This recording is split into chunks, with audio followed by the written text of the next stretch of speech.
no official degree in any type of storytelling. This is everything that's coming from is coming from my experience through working with Parole Illinois and other advocacy I've been doing.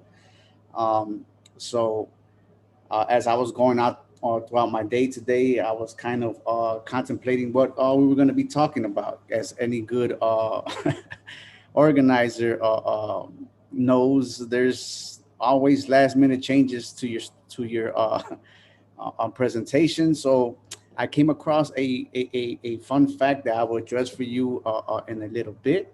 But I would really like to get to know who the people in the room are, and if we can go around and just do some quick introductions. My name is Pablo Mendoza.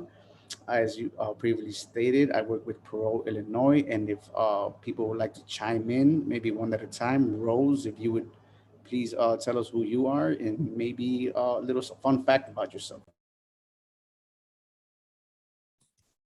I'm Rose Hinton. I am the Director of Coordinated Education, Training, and Outreach for Academic Diversity, Equity, Inclusion at Northern Illinois University. And I have some experience in storytelling, especially in, you use a lot of storytelling in grant writing and also in programming to get the audience be with at one with you, right? So make them to get them to understand that your vulnerabilities and your experiences. So thank you. That's awesome. Diana, would you mind chiming in? Hi, everyone. My name is Diana Garcia. My pronouns are she, her, hers.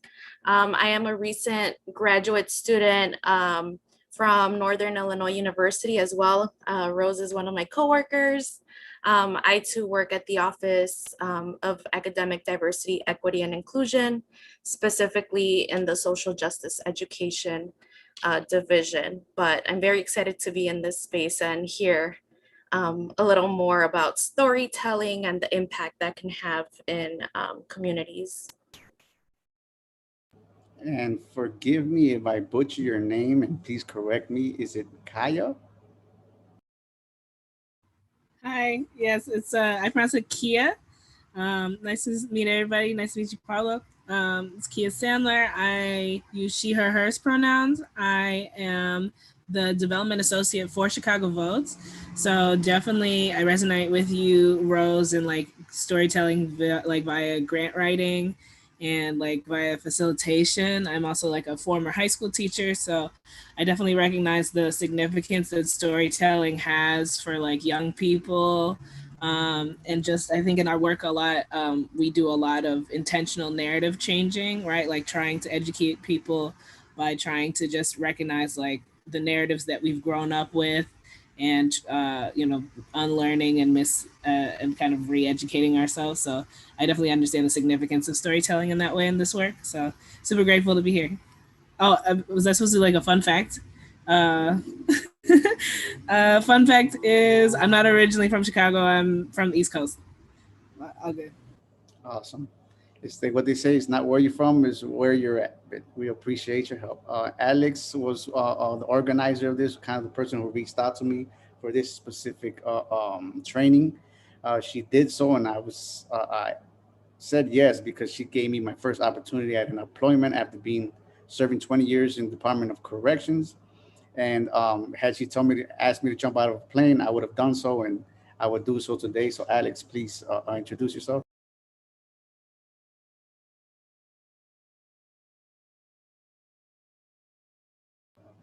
Okay, Alex must be double juggling stuff, but we thank you very much for putting this together, Alex. So I'm gonna just begin with a little fun fact that I learned today. Well, maybe not a fun one, but a tragic one. So I learned that today that while on the road, that people using the expressway actually two out of five people in this on the expressway will encounter an accident and will suffer either a fatality or some sort of uh, uh, life altering uh, debilitation. And I'm just very curious, and I'm gonna call out on somebody. These are just statistics that are thrown out there. So if Rose, I hate to put you on the spot, but we have 5 people here. I'm wondering who would be the 2 that you would sacrifice in these statistics. So if you would indulge me, please. What do you mean, who would be the 2? Well, we have 5 people, right? And they said 2 out of 5 would suffer this fatality. We have 5 people here. Katrina, yourself. Uh, yes. So if you would pick 2, who would you pick? I don't think I can do that. That's not a fair question. I'd keep Diana because I know Diana. But I don't know anybody else enough to say. Sorry.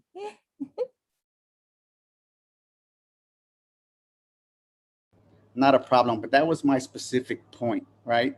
That the statistic, when told to you, it just kind of rolls on past, like, oh, 2 out of 5, that sounds like a lot.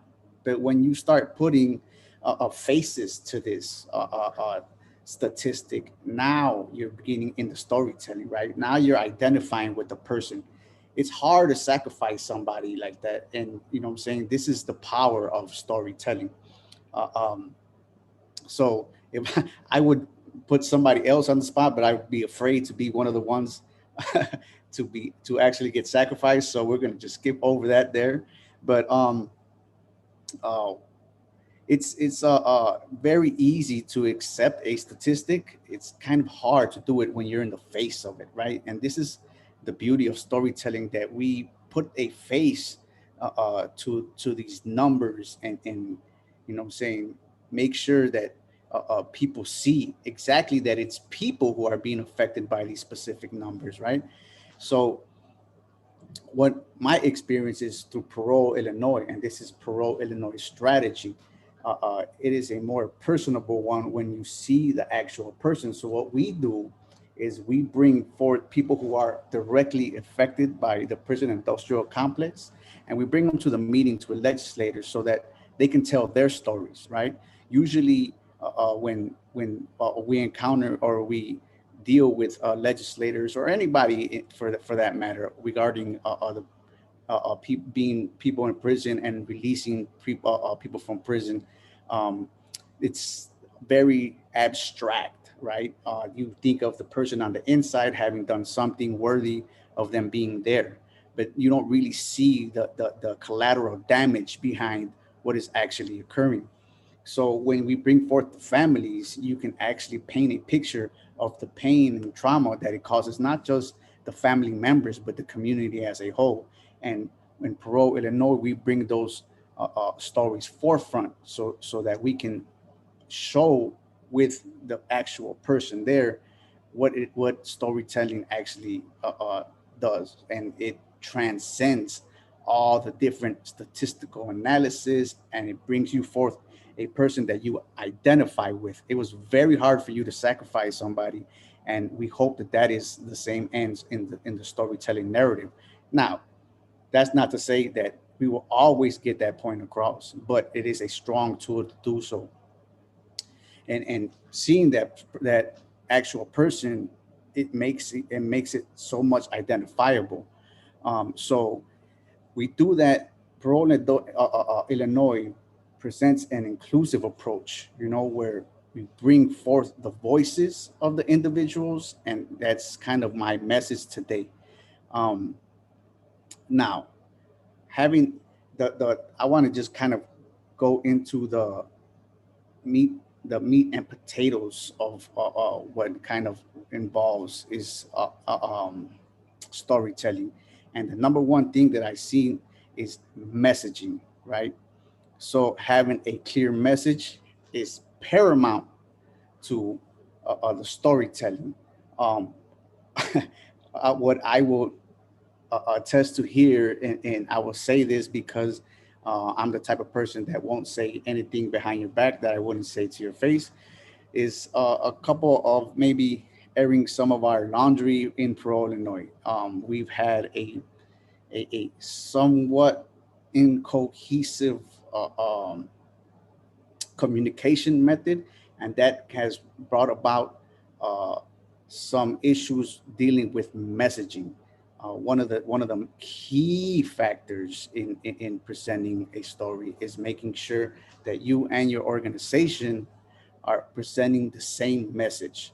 Um, and in doing so, you have to communicate that, not just a top down or unilaterally making a decision, but do it in cohesion with your group, and making sure that everybody understands the message is paramount to the message, right? And especially, it's kind of hard to do so in a top-down approach when you're giving somebody a message.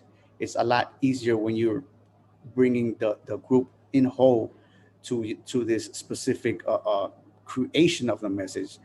And in that, you will learn that the message is driven by the needs of everybody, and the understanding will come in that creation, right? And then there would be some, as in today's day and age with technology, where we have Zoom meetings on top of Zoom meetings, maybe change in the future, but people won't be there to actually be in the meeting communicating this with your partners. That's important as well, and opening that dialogue so that that message is created and it's in unison. Now, one of the problems of not just communication and messaging is that people will sit there and not ask the questions, the hard questions, and that's a common theme in education, academia, throughout. But so it falls on us to make sure that the hard questions are asked, right? So asking our partners to kind of go over what they feel our messaging is, so that we're all on the same page, is important. It's important because understanding can vary from person to person. And my interpretation of what was being said might be totally different from the message, and that will create a divide in what we're presenting. So, uh, uh, one of the things that I try to do is ask, not just if they understand, but for them to tell me what it is our messaging is, and kind of go over it until we are all on the same page. Now, we can't just leave it there. We have to keep using this message, making it into somewhat of a cadence. This cadence will easily allow for you to roll off the tongue the message on a moment's notice. I find that when I'm doing presentations or being asked, rightly so, I get a bit nervous. I'm a bit nervous now with this presentation I'm doing. But when that practice is there, it just becomes second nature to what it is that I'm doing. And if we're all in the same page, our message will go a lot further. So uh, um, it's important that we create these talking points, learn them, ingest them, so that we can present them. But the importance of the talking points is not the talking points themselves, but the collective creation of these talking points. So I would like to move on to what I found is very important, and that's language. Uh, uh, what I like to do, and what I wish everybody would do, is put people first language, because I find that we have adopted a lot of labels, and these labels are very destructive. For example, I just mentioned I have just come home after having served 20 years in the Department of Corrections, and I've had the label of inmate, I've had the label of violent offender, and now I carry the label of ex-con. And I'm curious if one of you would indulge me in a label maybe that you have carried on. Uh, um, uh, Maybe, let me see, I called on Rose. How about Diana? Would you maybe share a label that has been projected upon you that you feel was unfair or that you did not agree with? Um, I would say not a label that specific people have imposed on me, but maybe just general American society. I am a Latina, and so, um, hearing like, oh, she's spicy because she's Latina, like that is very inappropriate and that falls into stereotypes. And I think that's unfair because I am more than just um, my ethnicity. And that doesn't even, adequately really categorize, and maybe not categorize, but it doesn't really go into depth of what, identifying under the Latinx spectrum looks like. Like it's more than just being quote unquote spicy. Like there's just so much culture, there's value um, in that identity that I have. So I think that that is unfair because then it imposes certain criteria for me to, I don't know, if for me to kind of fall on. And a lot of times when we hear repetitive messaging, a lot of people begin to believe it. And so I think that can be very detrimental for a lot of people. That is so very true. Would anybody else like to share maybe a label that was placed upon them, maybe by somebody else or themselves, that they would like to share, and not everybody at once? I can share. I think a label, and don't mind the Chicago ambiance in the background. I think a label that is often associated, or I have uh, dealt with or engaged with a lot of my life is just that terminology of being labeled like aggressive or being labeled angry, right? I think when you're a person of color and you have to represent yourself in like predominantly white spaces, right? Being articulate, being like just accurately representing yourself, like being confident. That's all it takes, I think, to often be labeled as aggressive or angry, especially, and then as a woman, when you're already in male predominantly spaces where people might not be valuing your voice as much, or any space where your identity is not recognized or is not valued, that can very quickly turn into like, oh, okay, you're being aggressive or you're angry or you're upset when you're just trying to communicate your point. Thank you very much for sharing that. Yeah, and I encountered that specifically myself. It feels Diana pointed out something that's very important, is that you lose your identity with that label, right? And then you start falling into stereotypes, as uh, Kaya just mentioned. And once you start doing that, the person is lost, right? You're no longer an individual. You are this spicy person, right?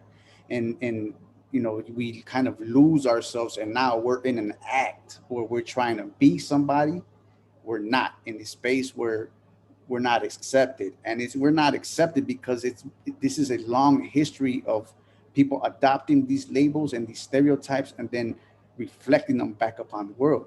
So in storytelling, it's our job to hold up a mirror and show people, look, this is who I am. I am not this label.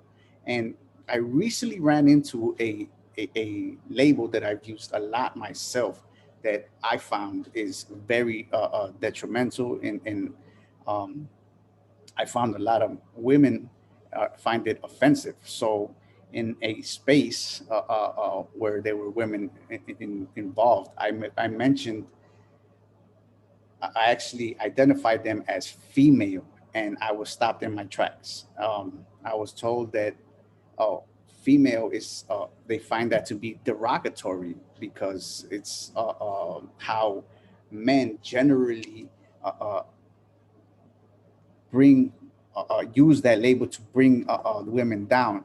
And I've actually heard it happen, and never really understood it. But when it was explained to me from a woman's perspective. So I had to check myself and learn what it is I was being taught, right? And I asked, well, why specifically? And uh, I was told that that is how you identify animals between male and female.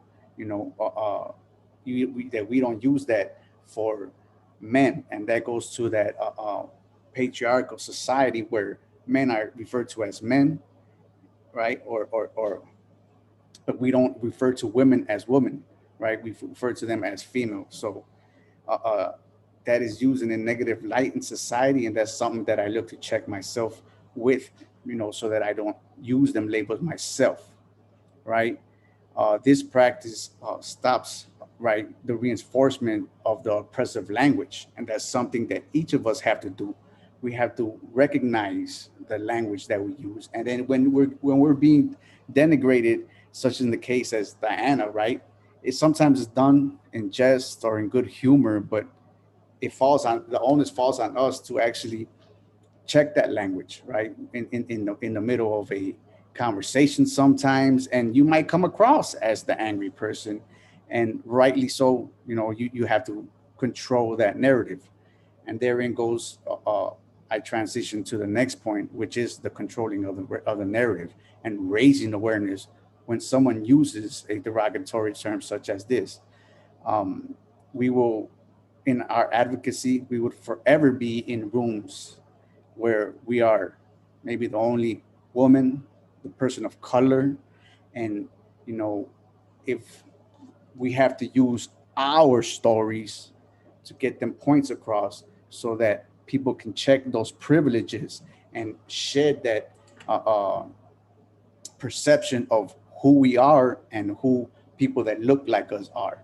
And that is something that is in the storytelling process, not just necessarily in a advocacy role, but in an everyday life, right? Every day we are out here, the face of something, whether you're the face of an organization, you're the face of women.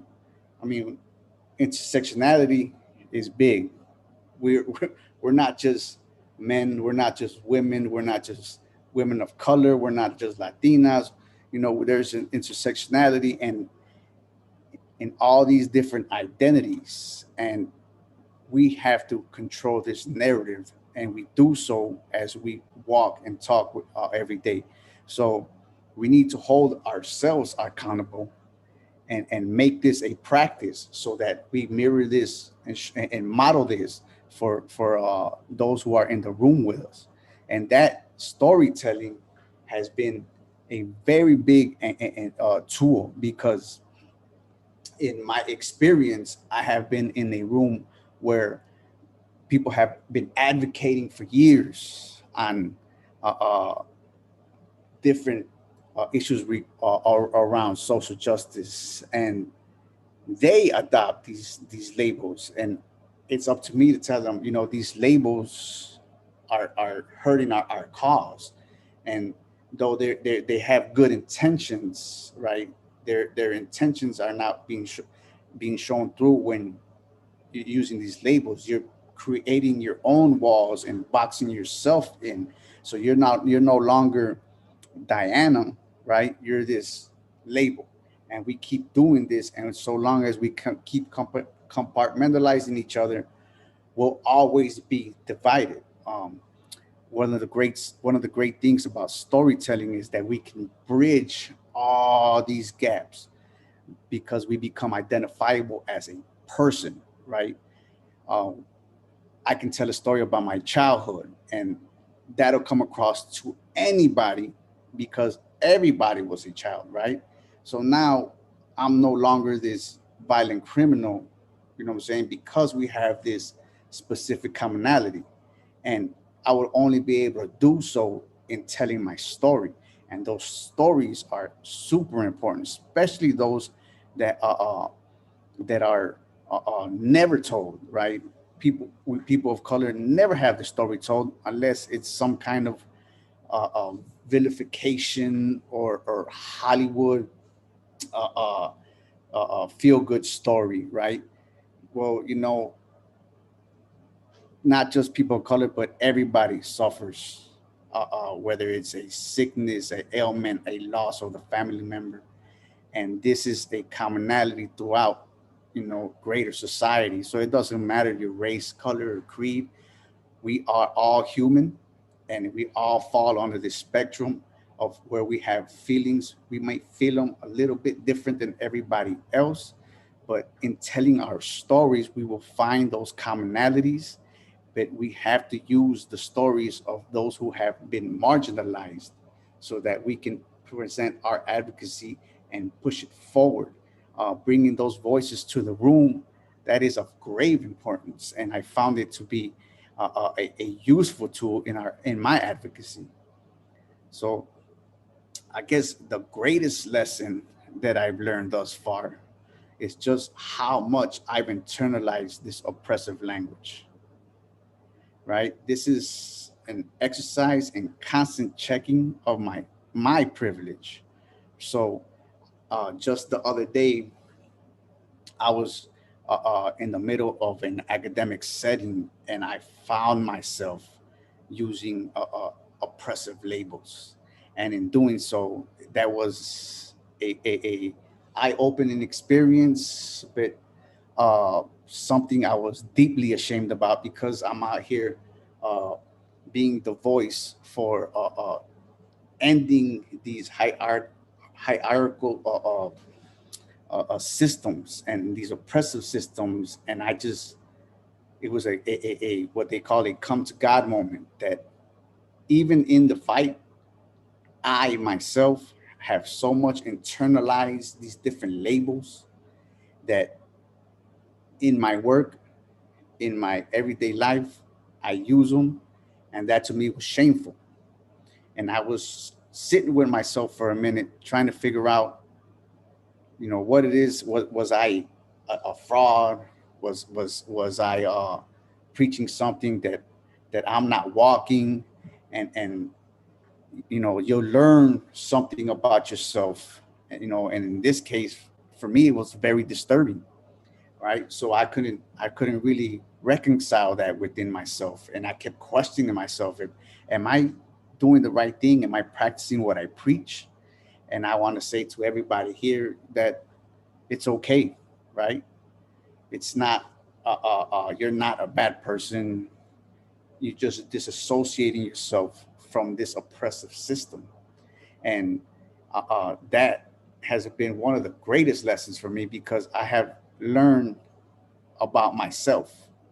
And in that learning process, I learned that the storytelling uh, narrative that I try to push, I have to learn that I am part of that story, right? That I am not just a character in it, I am a creator of it, and that I am flawed, and that is okay, right? And that in these flaws, we find a commonality, right? One of the things I kind of address is that, um, and I'll just use this as a general example, is that if you were in kindergarten and you had wet your pants in class, right? Would you want to be the person who wet your pants, and that's it? That's all. You no longer have a name. That's all. That's who you are. The single act that you're remembered for. That is an unfortunate experience and reality for people of who are serving time, people of color, uh, uh, just and this is something that I found is something we need to check in and out of ourselves. We look. One of the things that I've heard here is that we use storytelling to kind of push our advocacy, and we're here to learn that. But when we're telling these stories, we're the carriers of the message, and it's important that we adopt these different principles so that we're not reinforcing that system of stereotypes and stripping people of identity. And that starts with the I. right? And that's been my hardest lesson, is that I've internalized this so much that it's a constant checking of privilege, and that's okay. You're not gonna uh, uh, disassociate yourself from this from one day to the next. So that's a constant practice. Where I know that people probably came here and be like, how do I use storytelling in this endeavor or in that endeavor? But if you're telling the wrong story, then they're gonna get that specific message, and it's a look inward in order to project outward. And that has been my greatest lesson in storytelling. There have been uh, um, like some beautiful outcomes in people hearing other people's stories, right? And that's because they were just being in the moment, being present, being in their feelings, right? There was no act. There was just a connection in pain, right? But I also found that in that connection, people disconnected. I won't raise names because our advocacy work is hard enough as it is, and I don't want to bring about any enemies. Saying for this specific reason, but I found that when somebody uses a label such as inmate, there's an automatically disconnect from that individual you were just trying to advocate for, and therein they reinforce, right, what it is they were thinking. So just for one specific example, um, we were meeting with legislator Y, and when we were in the storytelling, we were kind of getting across, but in answering some questions about how our parole bill would work, there was a specific label used. And immediately thereafter, the question was, well, what about these bad people, right? He reverberated back to his original train of thought, and it can be the internalization of these Hollywood narratives, but that trigger that I noticed was that specific label. So we're no longer advocating for people, because when that label came up, there was a disconnect. So I guess, okay, Katrina, can I share an example? Okay, tough on crime policies. Yes, Katrina just asked, can you share an example on how you use storytelling when combating tough on crime policies? Absolutely. Um, One of the biggest hurdles I've had with working with Pro Illinois is this tough on crime narrative, right? We've had the labels of super predators and violent offenders, and we can keep going on down the laundry list of it. And what I go to show is that in my storytelling, I'm going to use an I statement here and use my example, because that's all I'm willing to do for the space, just to respect other people's privacy. I use that, and I show them that prior to my the act that had me arrested, I myself was a victim of violent crime, and I explained how I grew up watching cartoons where where the Flintstones, Fred is being abusive to Wilma, and then I watch Tom and Jerry, and there's violence, and then I walk out my door and there's violence, and then you ask me how is it that I am violent. So I show a trajectory of how I've been socialized into this, because people always look at the act. They don't never look at the person. So showing a delineation of how we came to that point, now there's an understanding that these are not just inherently violent people, you know, there was an association and a socialization that brought them to this point, right? And everybody grew up watching cartoons. And if you go back and you look at this, at the history of them, most of them, the majority of them are violent. So if I'm being fed this and then being judged later for internalizing this, it's a disconnect, right?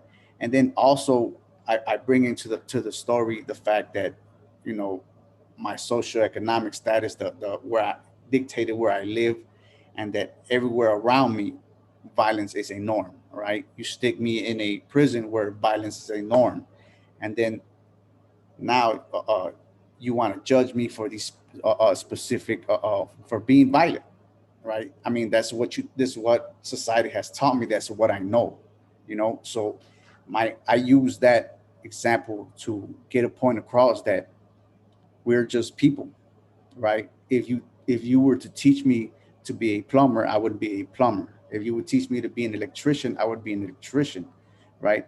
But I was fed these stories where violence was good, and I can watch movies, again, cartoons, and then go to school and see, on the way to school and see violence. So it was an internalization of it, and that's just using my specific story to show that people are not inherently violent, and that there is no good bad dichotomy, that there is a socialization of people. We don't grow up in a vacuum. We're not isolated in silos. No, what I do affects the next person. And in that story, I share how I have traumatized not just the family members of the victim in my specific case, but the ambulance driver, right? The people who had to witness this, right? So every day we're going out there and we're feeding this, and it's it's myself checking and showing the importance that we are all faulty in our ways, but that doesn't necessarily make you bad or good, that's a Hollywood narrative that sells movies, just to be honest with you. And I'm curious, Katrina put out a question. I want to turn it over to the people who are present to maybe ask a question that you would like to have addressed regarding storytelling that I have not touched on.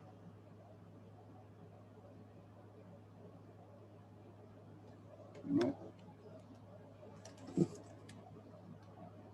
Or maybe a question just around something that you're interested in storytelling.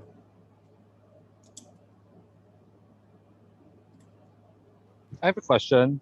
This is Josh. I know that at Chicago Votes, we really value like letting people tell their own stories. And so I know that we work with young people to represent their stories and Chicago Votes and the issues that we work on. In terms of like supporting young people who maybe don't have a lot of experience with telling their stories, how can we be a good coach, or how can we be a good support and helping people learn how to tell their stories? Because I know that like when I've like learned how to tell my stories, like that brought up a lot of stuff, and like there was a lot of unpacking and there was a lot of like support that was needed. So like how do you balance and support people in telling their own stories? Yeah, so as I tell my story, it was very difficult in the beginning, but it's the retelling of the story, right? One of the things that is most important is to be a listener, right? Not just a compassionate ear, but actually listening to what is being told to you. In there are cries for help. There are emotions that are being let out, maybe sometimes for the first time, right? And you kind of mentioned that um, it's a working through of emotions. So my advice or my suggestion would be to actually listen to what is being said, because in there you can unpack more of the story and allow them to elaborate, you know what I'm saying, on specific issues. We will, as I mentioned earlier, we're conditioned, right? We're conditioned by society, and we'll internalize these conditionings, and we'll say, well, you know what, coming from a hyper masculine an environment, you know, it's not okay for me to talk about an instance where I cried, right? And I would omit this from my story, but that is important to the narrative, because if I sit here and put on a brave face of how it was so easy to go through prison, I do a detriment for the cause of people who are actually advocating on behalf of these individuals, because in reality, prison life is horrible, right? And me putting on that hyper masculine suit does not tell the full narrative of the story. You know what I'm saying? So um, that's what I have to kind of put out there, is to listen and allow a retelling of the story. And it's very difficult, as Rose kind of mentions, being vulnerable in spaces uh, is a difficulty, and it's a difficulty because we've been told so, right? How many of us have grew up with our parents telling us, "Don't cry, men don't cry," right?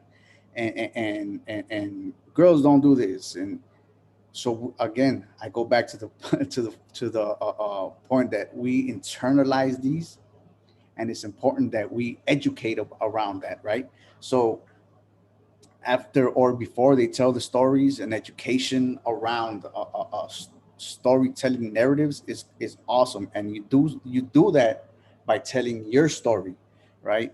uh, uh, Showing your vulnerability and letting it know that this is a space where you can be vulnerable, that it's okay for men to cry, right? And again, goes back to the modeling of the storytelling. So everything that we project will be projected upon us, right? If I sit there and tell my story without vulnerability, I'm telling the next person, don't be vulnerable in your story.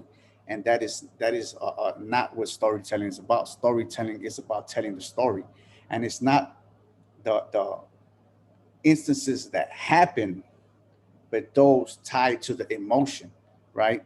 Who wants to go to a movie about uh, uh, uh, a trajectory of something without there being emotion? No, there has to be some vulnerability to it, and that's the beauty of storytelling. That the greatest movie will never really touch on and reflect the feelings that you feel, and that feeling these sadnesses and trials and tribulations and joys, those are what your audience connects to, because they've been through them, they've known somebody that's been through them.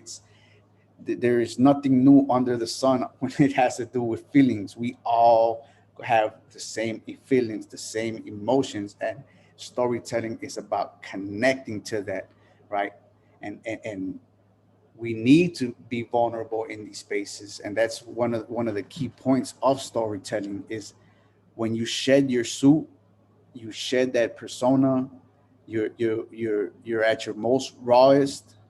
Now your audience is getting the message, right? They're seeing there's a pain to this, there is somebody hurting, and the most coldest of individuals will recognize that, right? And I'm not saying that to say that that's who we're dealing with, but that you will get that point across that much more effectively. And I'm sorry if I butcher your name again. Is it Kaya? Are you were coming on? If you would like to say your piece. Oh yeah, no worries. I pronounce it like Kia. Yeah. Sorry about that again. All good. And I appreciate your response to Josh's question a lot as well. What I was just gonna say was just, well, earlier you said that like storytelling is like putting a face to a statistic, and you were speaking to like the significance of like language and like how important it is to be intentional about language with storytelling. And I think that's so true. I think in my own experience, I think I was definitely radicalized in some ways because of storytelling, just interacting with currently incarcerated folks that were just sharing their experiences, and I came to realize like, oh, they're experiencing legalized slavery. You know what I mean? Like that's what's going on, and you kind of can move forward from there. But I guess like my question to you is just like it can like that process, like it took months for us to get there, like in my life, and I don't think that that's a process that needs to be rushed or anything like that. But what, I guess, would you say to somebody who is maybe trying to understand the significance of telling their story, you know, because that can be really vulnerable, it can be really hard. Like you said, we engage with a lot of narratives that tell you that your story isn't valuable or that you should act a different way and you shouldn't share. So I guess like what would you say to somebody who is maybe trying to grapple and recognize that like they have a story to tell and they're significant there? Yeah, thank you, and thank you for that question. I think you kind of answered that on your own. You said you come to where you're at today because you've heard somebody else's story and kind of identified that uh, uh, there is legalized slavery, just to use a term that you use, and nobody would know that story because there are walls built around the prison for those stories to be kept inside, right? Nobody, I mean, they don't want the greater society to know what's going on the inside because that story might touch somebody and it might cause them to act. So um, what I would tell somebody that to kind of reinforce that their story is important is a shared mind, right? Sharing in that vulnerability, sharing in that storytelling process. One of the things that's most difficult is being a storyteller when you see when you're saying to yourself, my story is not valid, and my story is not valid because people like me that look like me are not telling their stories. So that tells me that my story doesn't matter. All I'm going to see, all the only ones that matter are the stories of the people who I see telling their stories, right? So we need more people of color, more people who are being disenfranchised to tell their stories. Otherwise, how are we going to know the difficulties, right? And that is what I would suggest, that you share yours. I have a question here by Diana. What are some questions to ask yourself to start exploring the depths of our stories? I would ask myself what what makes me sad, what makes me happy, and just go when in my incarceration, I had a lot of time to reflect, right? And being denied, be just being a being who feels, I had to go back and find moments where I felt happy and find moments where I felt sad so that I can connect to emotions. And I had to do so in a closet in the dark because there was no emotion. I wasn't allowed emotion. So I would ask myself all the time, uh, uh, when was I most happy and when was I most sad? And in that reflection, I learned a lot about myself because I learned what made me happy. I learned what made me sad. I learned what I liked. I learned what I didn't like, and that metacognition kind of brought about awareness of who I was. Right, I wasn't really being Pablo genuinely. I was being the person I wished others would. I mean, I thought others wanted me to be. And asking myself these questions, I learned that the principles I was holding on to were not mine. They were imparted on me by somebody. Right. I just mentioned earlier, boys don't cry. So, I refrained from crying. Absent losing my mother, I don't remember a time when I cried, and I didn't been shot, stabbed, and all kind of good. There's all kind of reasons for me to cry, but I've never done so because I was conditioned not to do it. But as I reflect upon that, crying it's a cleansing uh, activity, right? Like sometimes, I just need to do that just so that I can release a lot of the stress, and that comes with self-care. So ask yourself the hard questions, right? I mean, everybody asks themselves the easy questions. Is ask yourself the hard questions. Why are you where you're at? What brought you here? Uh, um, why? What I'm saying, the one question I ask myself all the time is why. I need to know why, right? Um, why do I feel this? Why do I wear my shoes this way? Why did I pick these set of glasses? Why do I wear my hair this way? And then throughout there, there's a story, right?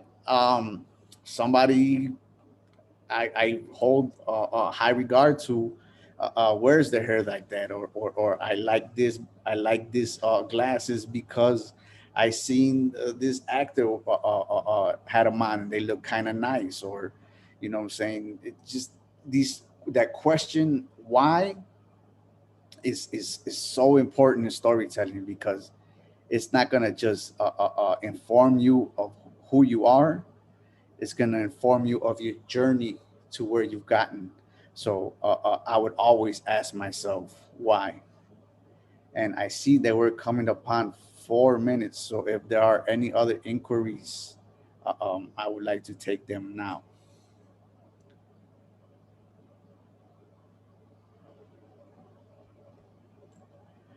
Maybe another question just to fill in the time, because to be honest, I'm all out of presentation here. And I guess um one last thing I would say is that uh, uh storytelling is not a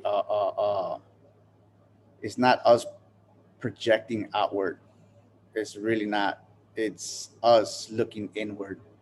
And I think that's the beauty of storytelling, that whether you're the one telling the story or you're the one in the audience, whatever emotion you're feeling, it's a projection inward, right? You're looking inside yourself, and that's the beauty of storytelling. That we're in commonality because we're struggling with something inside of us, and only in that vulnerability are we one. And that's the beauty of humanity, that we are only one. We may not look alike, we may not walk alike, but in the end we're all alike. So I mean, emotion, trials, tribulations, they're all relatable because we are connected in this and unified in this emotional turmoil. And that's what storytelling is, unleashing that and just making that into a beautiful narrative where there's not a happy ending, but there's a commonality, there's a bridge, right? We tear down these walls that uh, uh, we built ourselves with labels and all this other destructive philosophy. All that's thrown to the wayside by sharing in our suffering and in our joys. And that's the beauty of storytelling. Touch upon that, and you'll forever have a captive audience. And I want to thank everybody for showing up. Katrina and Alex, thank you for putting this together. And I hope and I pray that you guys got something out of this little workshop. It was a pleasure hosting it. And again, thank you. Thank you for the time. Thank you so much, Pablo. To everybody who attended, thank you so much for coming. We have these trainings bi-weekly for the most part. Sometimes the schedule is a little bit different, but they're always on Fridays. And then the recording is always on our YouTube channel. So you can see our YouTube at Chicago Votes, and they're also on our website. So thank you all so much for coming, and thank you, Pablo, for sharing your story and giving us all those tips. Thank you, everybody. I'm gonna go out there and tell you